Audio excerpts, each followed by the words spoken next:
This is Alamo Anthem, where we, the overtaxed, remember our liberty.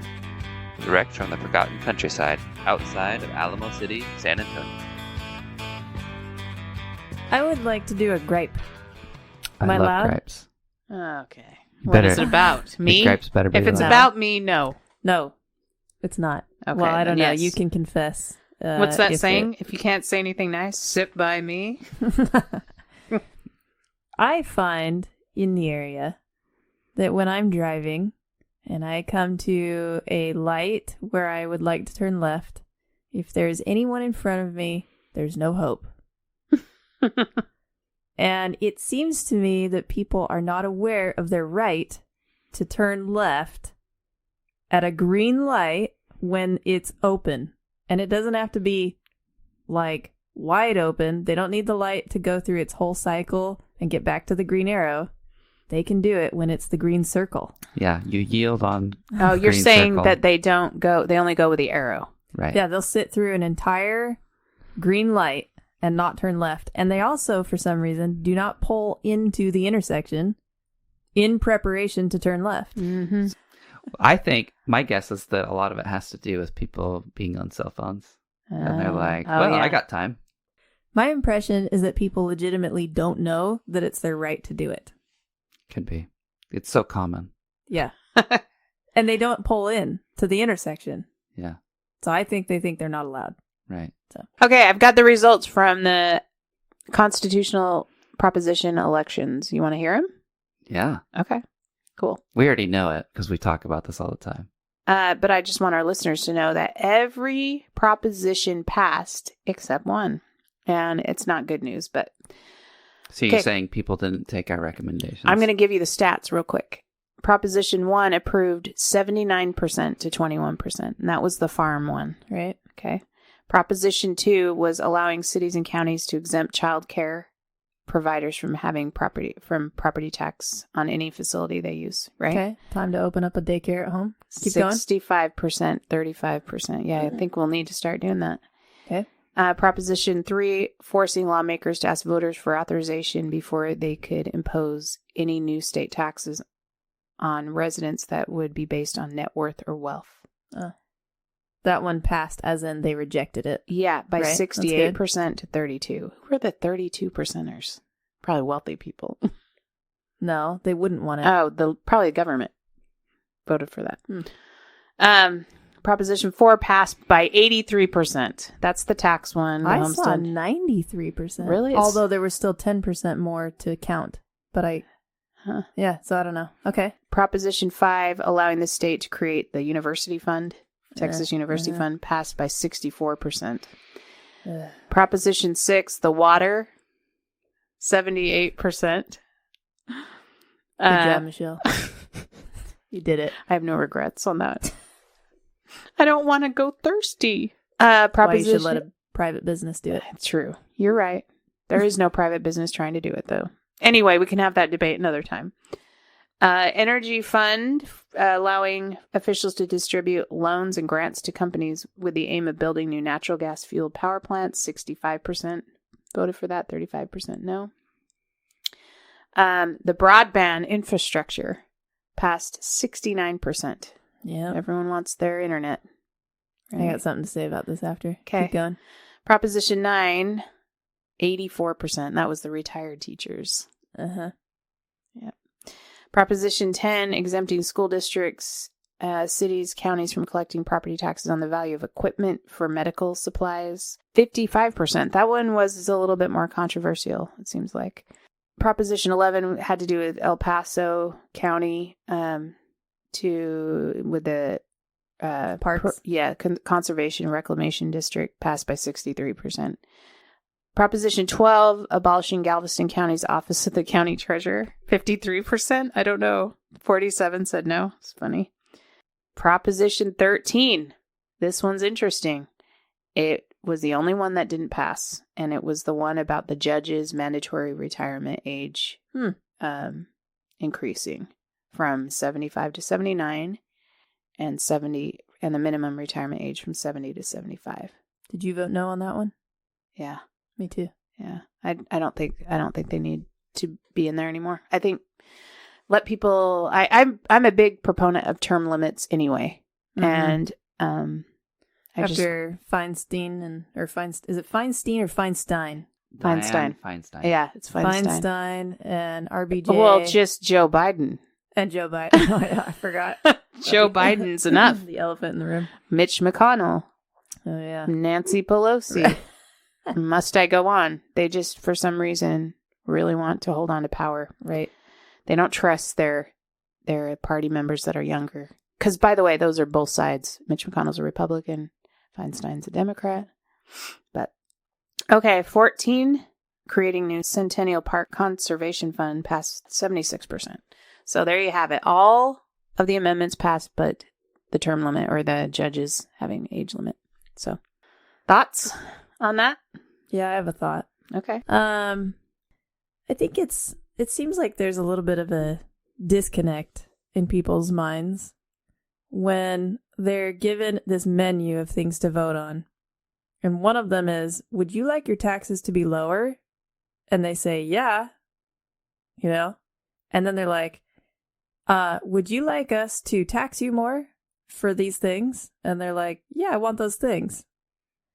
And I think the problem might be that they don't know that there's another way to get those things. That's exactly what it is. It feels like there is no other way. Let me give people an example of what this is. I think this is a good analogy. You can tell me in a second. Remember cable television? Why did we hate cable television? At first, we didn't hate it. I loved it because for me, it was not the bunny ears. And right. I could see the picture clearly. At the beginning, it was great. Emily's right. The reason why people liked cable, they went from the bunny ears to having really clear picture. Okay, but then as technology increased, we started to, and streaming services became a thing. What happened? Well, then everyone's going to want to be able to control. What was the first one before streaming services? That really expensive one that you could get. It was like you bought the machine and it was recording everything all the time. Was it DVR or something? Yeah, DVR. Right. So and satellite TV too. Yeah. But so people could control exactly when they watch, what they watch. They had full control over it. I'll tell you why I hated it. Because they picked and chose what package that I would be stuck with, what channels that I would have to watch. You're presented an Overton window type. What do you mean? Who did that? Okay, so the cable companies. So if you wanted to have like, your Fox News, CNN, whatever package, but you wanted also like whatever. Anyway, they were pre-packaged. So what I'm saying is some really of those limited choices. Limited choices. Okay. But like, I mean, that's still that was still way more than CBS, NBC, ABC, PBS, right? And Fox. But with streaming services, I didn't have to do that because I could pick and choose what shows I wanted to watch without having from a bigger menu without having them to, choose it for me. And so that to me is what government does. They say it in the name of convenience. Like, we'll provide your internet infrastructure, but what if I don't want that infrastructure? And what if it's expensive? Why wouldn't you want it? Probably because it's expensive. Okay. I'm paying. I'm forever. Yeah. Like you're paying for it forever. So my sister and I were having this conversation because she lives in Utah and she went to the city council meeting. Well, they're having an election. And she was so annoyed with the, I guess, right wing or the libertarian candidates because they were like saying that they were they were not for putting in fiber, Google Fiber, whatever that is, that technology for the internet. And she's like, that looked so bad because people want it.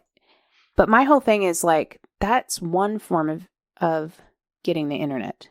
There's multiple ways. And I was trying to explain this to her. She goes, well, this is the most advanced way. I'm like, no, not necessarily. She means the actual technology that they would be using, but that's not the only way to get that type of technology. So it's I know what you're saying, but I also feel like what if I wanted Starlink, right? But yet I'm paying for fiber. You see what I mean? Yeah. Like, why? What if Starlink's more superior than fiber? Yeah, and now I'm stuck with it. You're forced into a forever subscription, yes, essentially, to the fiber. Even if that's an outdated thing. Like, what if Mhm. they come up with an even more clear-cut internet service that's Wi-Fi, where it bounces off the towers, where they don't even need cables anymore? I know that seems so crazy, but what if that were the case? We're still going to be paying for that infrastructure for years. That this is not even like theoretical, because Europe has had fiber optic for much longer than the United States, and what it comes down to is a lot of these deals, the telecom companies with municipalities, where they say, like, you get a license to be like, oh, you're going to provide internet services in this area, and then they get to, use the city utilities or the utility poles or the different ground area in order to do that. But then if a private company is like, okay, we're going to come in and we're going to put in fiber optic, we're going to pay for everything, they say, no, you can't do that. And if you do it, it's going to cost like extra money or whatever. But they'll basically say, no, there's already internet in this area. And so they actually would stop it from happening because it would interfere with what they already had going on. And so that's why, compared to the rest, not the rest of the world, but a large part of the world, the United States has been kind of a late adopter of faster services. I also have a sister in a different city in the state of Utah, and they had the same battle. This was in Kaysville a few years ago, and they had the same arguments about whether Kaysville, if the city was going to put in this infrastructure for internet. And she was one of the crazies that fought against it. And according to, some people's perspective. And then just not that long after, I think it was probably maybe 2 years after, sure enough, a company came in and put in the infrastructure because it was worth it to them to do it. That's what And now the people who have it are they pay for it because they want it. And it's not everybody being forced to pay for it all the time. To me, it's comparison to, like, what's his name? Alexander Bell putting up phone lines.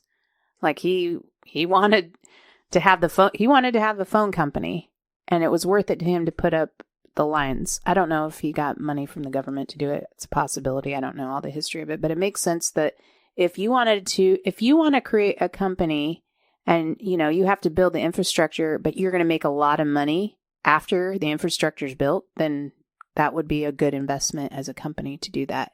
And most likely, well, we talked about this a little bit in one of our previous episodes, that the incentive to do it, in a more effective, financial, responsible way would be better for the private sector than the government, because the government's money comes from taxpayers, and there's a disconnect in their moral, I don't know how sense of efficiency. Yeah, because they're like, they're going to get the money no matter what. Right. It doesn't matter. It's not like they have to do it. There's nothing on the line. Yeah, for them, their job's not on the line. Right. And so because of that, when you have money on the line, it's your money. You're going to work harder. You're going to make sure it's efficient. So yeah, I think you made a good point. Like, people just don't know. They don't know. And the government is really, really good at coming up with the things that we want the most to put on that menu in order to then, because it's not like they said, this will cost you this much more. This is going to raise your property tax bill or your sales tax, this amount. They didn't say that. That's implied. And you don't know how much it is. You just, but anyone who's like been paying attention to how these things work for a little while knows that it is going to raise them. And isn't that what a bond is too? Isn't a bond like a loan that the government takes out to do something, like build something? And then, like, what happens? Like, let's say they create a bond to put in fiber. Let's just say that. And it takes like 10 years to pay it off. Well, by that 10 years, that may be an outdated technology. Right. And then what is it? Then it was like for, yeah. You know what I'm saying? It's just like, I think it's just a way of making sure it, like many things that the government does, it's a way of socializing it. So you might, like, take the internet, for example. There might be many people who, to them, it's not worth it to spend more money to have faster internet. And so they're like, well, I could go work more hours, or I could enjoy myself at home. I'm just going to enjoy myself at home. Like I'm not It's not a gaming priority. or something, Yeah. like whatever. It doesn't matter to me. And then there are some people who are it is gonna be worth it to them. Yeah, maybe And their they're always jobs gonna- require it and they need it. And maybe they're doing stuff like trading crypto. So it's important to, that Sure. they have that kind of stuff. So Right. they might spend the money. It's worth it to them. Right. And so then it's just gonna make it so that for some reason we all pay for some people, you know what I mean, Well- who it otherwise wouldn't be worth it to them. Yeah. So Well, and this kind of goes back to my original foundational question last episode, which is, what is the proper role of government in our lives? Is it really to provide everything for everybody? I don't think so. Not even I don't think so. I don't want them to. I don't like it. I don't believe they have the best ideas. We've learned this over the years. well, especially, sorry to interrupt. No, just it's okay. when this is very fundamental. It's like important to look at it this way. That even when we say they don't have the best ideas, or and you ask yourself, well, who are we even talking about? Who's they? And that's a really important question because it is inherently ambiguous. So for maybe this year or this next 2 years, 4 or 6 years, you might have an idea of who they is, right? That sounds dumb, but Who they are. But it's certainly not going to stay that way.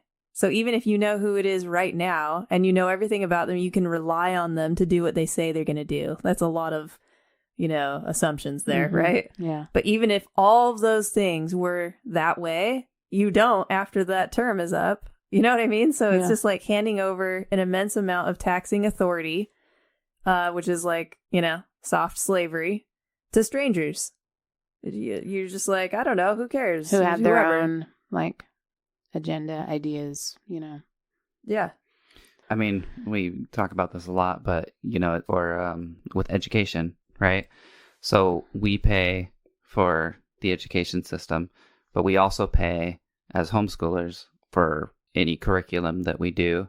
So you're paying twice. And then not only that, but if you are part of any sort of co-op, or if you want additional classes or anything like that, there's no relief for that. And ostensibly, the purpose of those taxes are to educate people, to educate kids, to benefit families that have kids. But it gets turned around in everyone's mind to think, no, that money is for public schools. And it's like, well, but what's the purpose of public schools? It's to educate people. It's for each kid. That's the way it should be. But instead, it's like, no, that money belongs to the government schools, and we can't use it for anything else. It's in competition with what that money is for. But is it for that really? And so as homeschoolers, we end up paying twice for education, and not to mention all the time that we put in. Well, Obviously, we believe it's worth it, Yeah. but it with any of these things, it's going to benefit certain people a lot. It's going to benefit other people. Maybe you can make a case for it, and then other people, it's not going to benefit them at all. Yeah. Another example of this is healthcare. A lot of people will say, well, government should provide healthcare. Healthcare should be a free service. And if you stop and think about that, what that means, like if government provides healthcare for every person, there's all kinds of people with all kinds of problems, with all kinds of sickness. And I remember back in 2009 or 2010, New York City, you guys remember this? I don't know if you ever heard this. They banned trans fats and soda at 32 ounce or more. You could not get a cup of soda of 32 ounce. So you could get 2 20 ounces, but you couldn't get like a 32 ounce soda. I think this is a current. Yeah, it's been on the thing. books for a while. We saw a lot of this when we lived in Washington, where, like Seattle they made like a sugar tax. And so immediately what happened is that Costco within the Seattle area, or King County or whatever it was, immediately dropped off. And then all the Costco's around it, went up, because people would just like go and buy like a ton of soda at like little bit farther away, rather than paying like way more, close by where they lived. And this is like something that happens over and over again in like a million different ways. So a small Can I area. interject something real Yeah. quick? It's such a great example of how quickly and how flexible the free market is. The Mhm. signaling. Yeah, what Joe just said. That's Yeah. what always happens. It's They will almost put- instantaneous. It is. Whereas if the government were the ones to like receive the signal through whatever their process is, the complaint process or something like that, like if they ever even reacted, it would be way later, right? Yeah. It's not like an Unless it instantaneous. has to do with any kind of tax. What's that called? The invisible hand? Is that what that refers to, Joe? Never mind. Keep going. About how instantaneous the reaction is I in the think signaling in the free market. Yeah, I think that's part of it. I think the invisible hand more so refers to the emergence of things that people need, like the coordination. So I guess that's part of it, yeah, is the market coordination in order to kind of create and bring forth stuff. It's almost like in the free market between buyers and sellers and, everyone in that chain is involved. It's like it's one body that works together like your own body does. That's so instantaneous. I think it's just because we're adaptable. We're really quick to adapt when we have bad habits. Well, we got to figure out how to get our soda fix. Yeah, because anyone involved in the free market has, in one way or another, a little bit of skin in the game. Yeah. Well, plus they are able. Usually, an entrepreneur can see what a need is really quick and then provide it. That's like a gift. That's what they're doing. They're That's what they do, for it. right? Well, that's the whole F.A. Hayek thing, right? With the fatal conceit. It's the conceit is, or the presupposition is that if something exists that the government provides, then it must have been the government that created it. But what he posits and backs up with evidence over, thousands of years, from early, Babylonian times or whatever, is that systems emerge. So that's like a key phrase, that systems emerge organically. And then when we see a system, we have the natural propensity to think, oh, that system was created. Like somebody sat down and said, oh, we need trade to work between these different cities and, over the Mediterranean, and we need these routes to exist. And we're going to have these people move along this coast, and then they're going to go up here or whatever. But that's not the way it works. Systems just emerge. And then you see like, oh, this is a functioning thing. This is the way that everybody does it. And as soon as, and it's very organic, like if you're watching like an ant colony or something like that. And then if you go and you change one thing, everything adjusts around it and it continues on as a system that works together. But nobody said, oh, okay, we're going to need to change it in this way. Everything just reacts on a very micro level. And it creates that harmony that looks planned, but it's not. But the government messes with that. Are you saying that the ants don't have like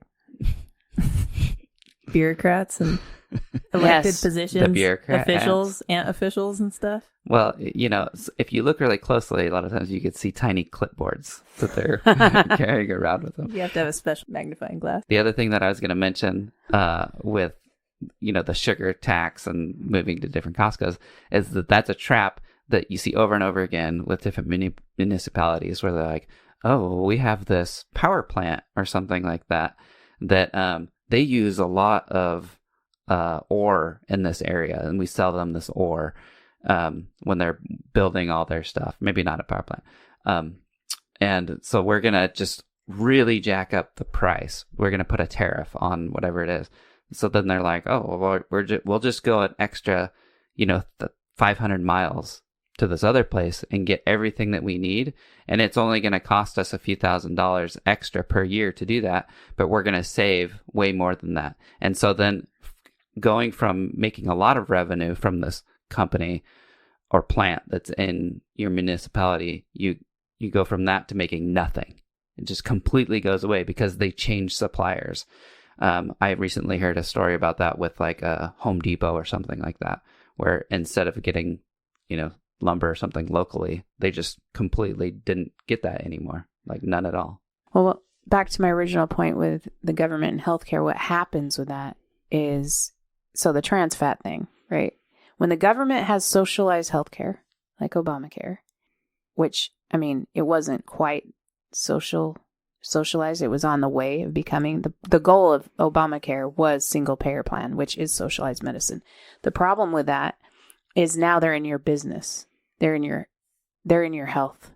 They dictate what you eat. So like, for instance, if everyone's paying for my diabetic medicine, that's going to annoy people. They're going to see me at the store eating donuts and drinking sugary drinks. You can't even wait till you get to the checkout line to start eating I got to have it there.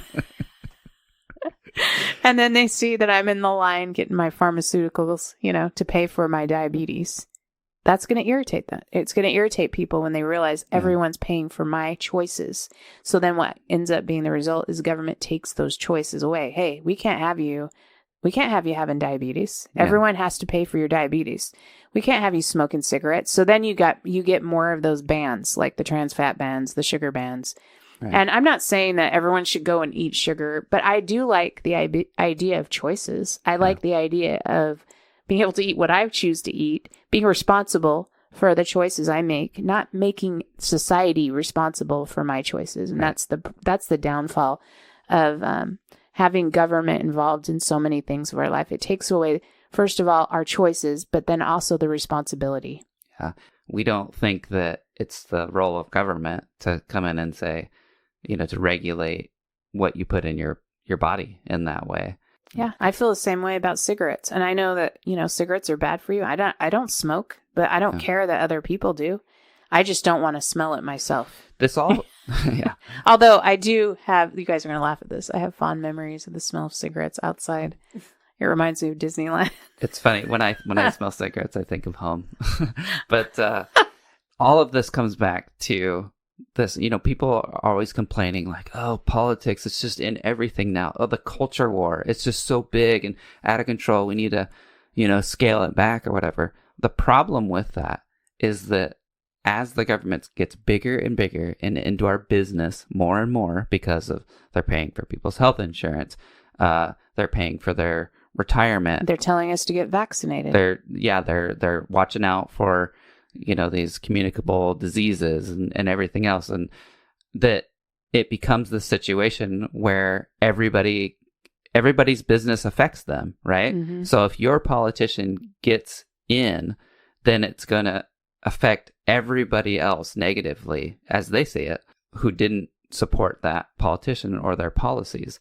And so it's not just people are getting more and more amped up. It's not the fake news's fault or social media or anything. It's that government really does have a greater role in everybody's life. So the stakes are higher. Yeah. And so as liberty-minded people, that it's not just like, we just want to be able to do whatever we want to do.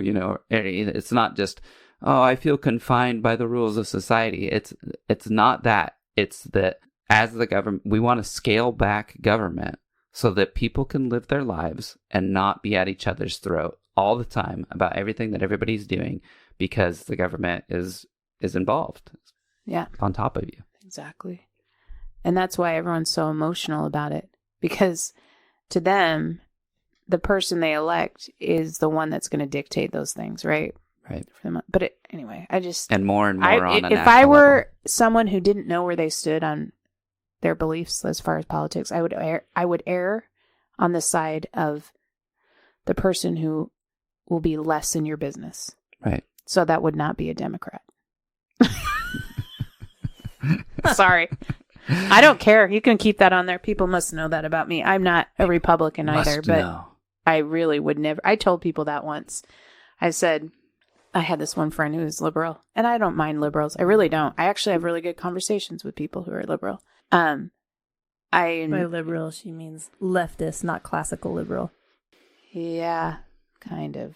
But I feel like there's the modern version of liberal, and the leftism is different. Because a liberal you can talk to. They don't tell you things like your speech is hate or your speech is violence. So kind of in between then. They're still believers in some social programs. And yeah, stuff like there's that. still believers in free speech, so you can have a dialogue with them. But they'll say, Michelle, are you saying that it's all Republicanism? I'm like, no. So you'll vote for other parties besides Republicans? Yes, but not Democrats. Well, it becomes very unlikely, right? Because they're so much more they're the party of bigger government. Yeah.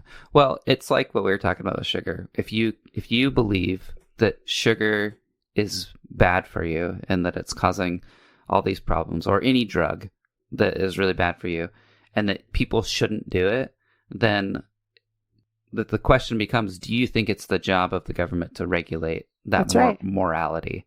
And I think that a lot of people, when I was younger, I felt the same way. Like, I felt, well, if something is wrong, then it should be illegal.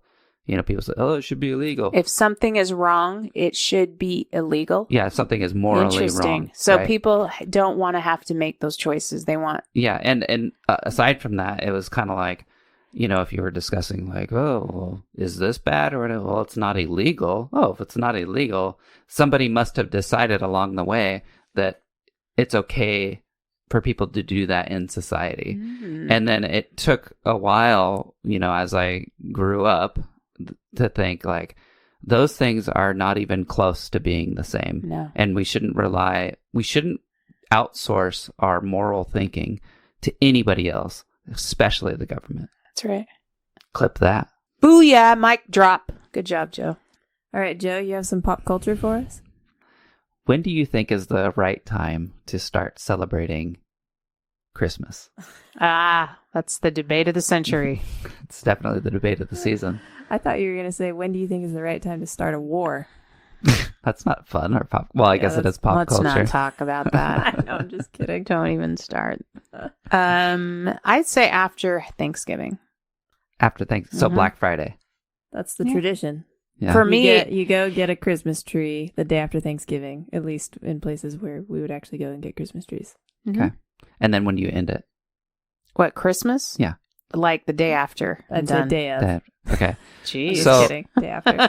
So I've always been in that camp as well. But if you think about it, Thanksgiving, it's the third Thursday of the month. You have 4 weeks. I know. That's a very short amount of time. You barely have time to like, okay, put your lights up. It's going to take a week to, you know, maybe put my lights up, put some decorations out, you know, and then you're doing Christmas shopping, you got some music going. It's you're really only doing it for a few weeks. I know. This is interesting because you've always been the Grinch of I have pre-Thanksgiving really? Christmas anything. I've really changed. What do you think it is that's changed in you? I think I've been convinced by arguments that I've heard. You don't think it's your perception of time? It could be. It could be that. But I do feel like when I think about the Christmas season, it seems very short in my mind. When I think back, like, oh, last year, what did we do for Christmas? Oh, okay, let's see. This was going on, and boom, it was over. You know, type of a thing.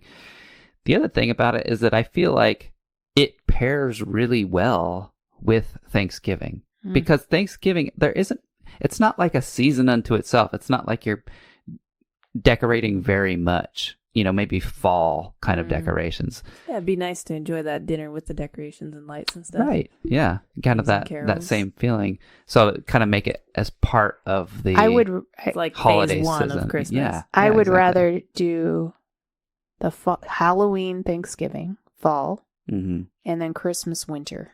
Like go into January more than I would like to eliminate the fall season. Because Christmas is so winter. Like you got the beautiful pine tree and the, you know, supposedly snow. We don't have snow in Texas very often. Occasionally. Right. We might have it this year. And then, you know, it's just more, to me, it's more of a winter holiday. I just feel like Halloween is much more of a punctuation mark when it comes to a holiday season, right? Because they have very distinct decorations, right? Is it Halloween or Halloween?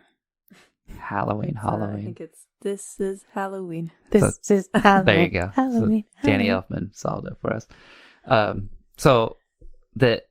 Because you have to change the decorations after Halloween because it's so distinct. And then you have, you know, your harvesty kind of Thanksgiving Have decorations. you been to Hobby Lobby?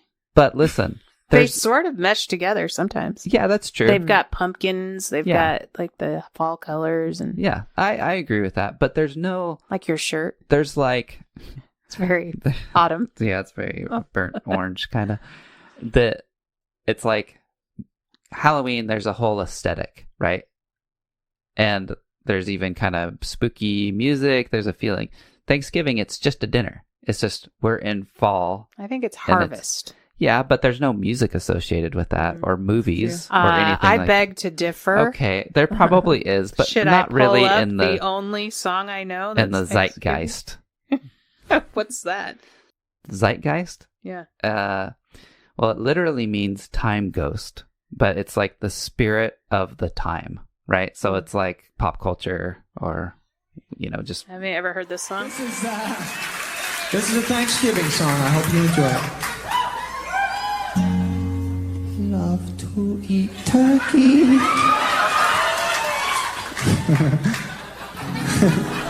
Love to eat turkey. I love you. Love to eat turkey, 'cause it's good. Love to eat turkey like a good boy should, 'cause it's turkey to eat. Well, there's also that's really funny. There's also that Arlo Guthrie song, Alice's Restaurant. That's a Thanksgiving song. Alice's Restaurant. What's that? I've never heard it. Oh my goodness. Maybe we'll play a few bars. Never heard it. It's like 17 minutes long. I just want the first bars. Kind of catchy. It's really good. The story, isn't it? Yeah. Is it going to start singing anytime soon? Gotta go through the whole 12 bars. Come on.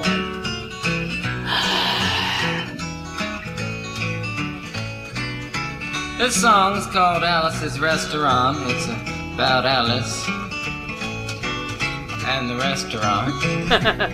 But Alice's Restaurant is not the name of the restaurant. That's just the name of the song. That's why I call the song Alice's Restaurant.